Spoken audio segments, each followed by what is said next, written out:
Simon's alongside Arsenal Invincible Martin Keown. Martin, I'm not quite sure what Chris Wilder was thinking about after Sheffield United's match the other night, 3-2 defeat at Crystal Palace. He decided he would have a chat with the match referee, Tony Harrington. But then he went into this post-match. Have a listen. Been to see the referee, I've told him that. One of his assistants was eating a sandwich at the time. I thought that was a complete lack of respect. Hopefully he enjoyed his sandwich while he was talking to a Premier League manager.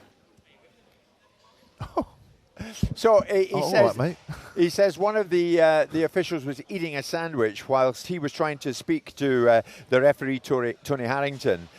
And he described it as a lack of respect. I mean, the officials are kind of winding down at that stage, are they not? Well, no, isn't it part of their debrief? Should they not show a little bit of respect? I think this point he's making, that maybe there was a disinterest in, the discussion that he was having, and in the background, people weren't necessarily being professional. So, no problem. I think Chris Wilder's trying to do his damnedest to turn that club around. They're only on 10 points. They're 9 points from safety because Luton now have just put in an incredible performance in against Brighton. He's trying everything he can. I think they're actually doing a lot better since he's been there. Let's not make it a sideshow, what he's had to say after the game. It was really the talking his team did on the pitch, and they really took it to Palace. But credit to them for coming back into the game and winning with Eze and Elise. We know they're the two great talents, and that was the difference between the two teams. You see, it's like everything else, Simon. If Sheffield United had got a win, Wilder wouldn't be mentioning an assistant eating a sandwich, would he? No. I mean, obviously context is everything. And I do think it's slightly ridiculous that you sit there saying, you put yourself into the first person by saying you're talking to a Premier League manager. Well, so what? The bottom line was, if you walked into the referee's room and you wanted to have a discussion, there's no obligation upon them to have a discussion with you, and there's certainly no obligation for them to put down what they're doing and pay attention to your every single syllable. Look, I understand what he's doing. He's building up a relationship with the club, the players, and feeling of a galvanised spirit. The world's against us, let's all get together.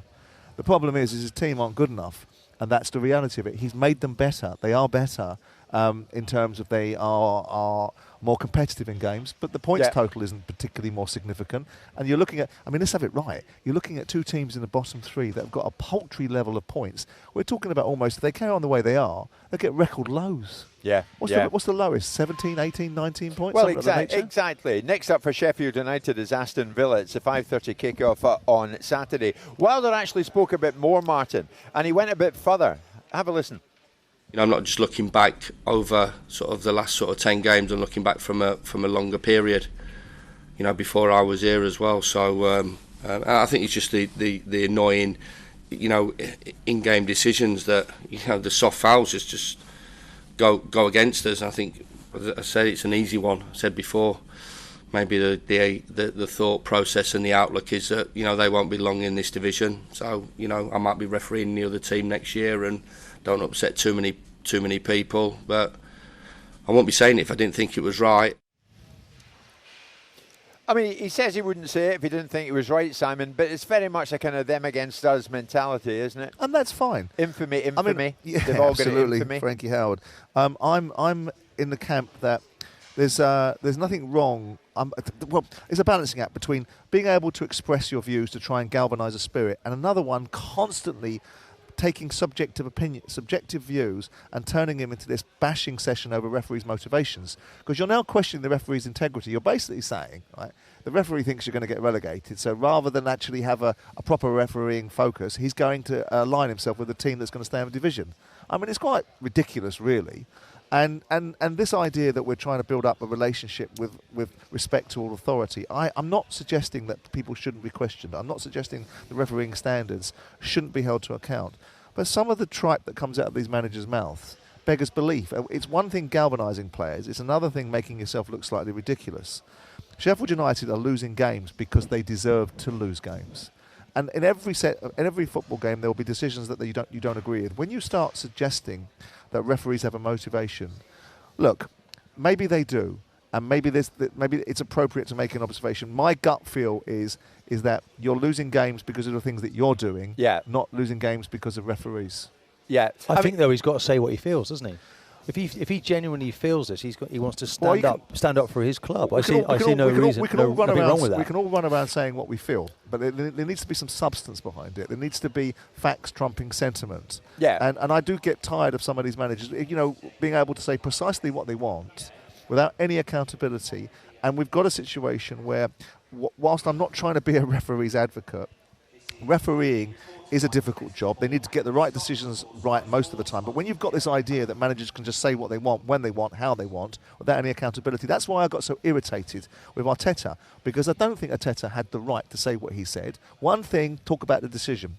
I'm unhappy with the decision. There were 3 phases to play that could have ruled that goal out against Newcastle. Well, another thing, Dan, I'll tell you what, I'm going to flash the whole refereeing for why are we talking about Arteta? No, because I'm talking about managers and what they do and don't say. I'm giving you an example. Simon's right, Martin. Wilder's saying all the slight decisions, all the easy decisions will go against you. Well, maybe he's that's right. Not the maybe case. that's that siege mentality he's trying to create with his players, isn't he? He's looking at them and saying, it's "Guys, them and us mentality." Yeah, but every game he's played, as they've played under him, I think there's been huge improvements. They went to Villa Park. That's another matter. I saw the game at Villa Park, and it was like, okay, they weren't apologising for it. They'd hardly played any football, but on the counter-attack, they were a different class.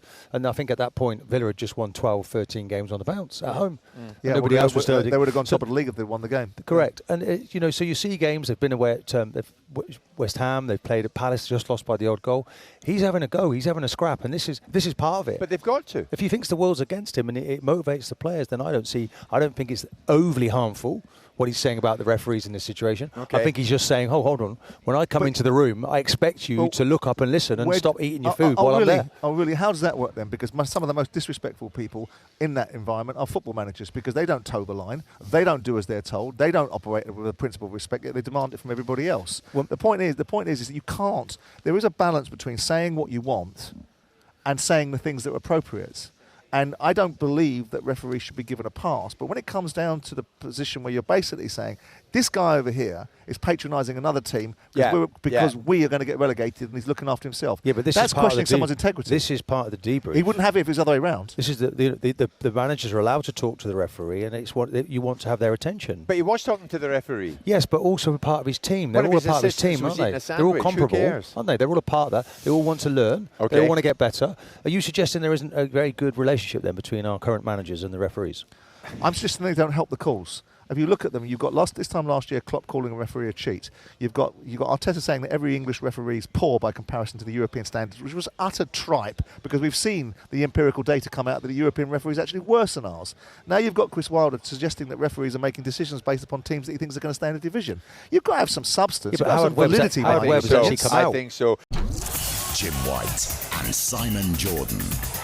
Monday to Friday mornings from 10 on AM, on DAB, via the TalkSPORT app and on your smart speaker. TalkSPORT.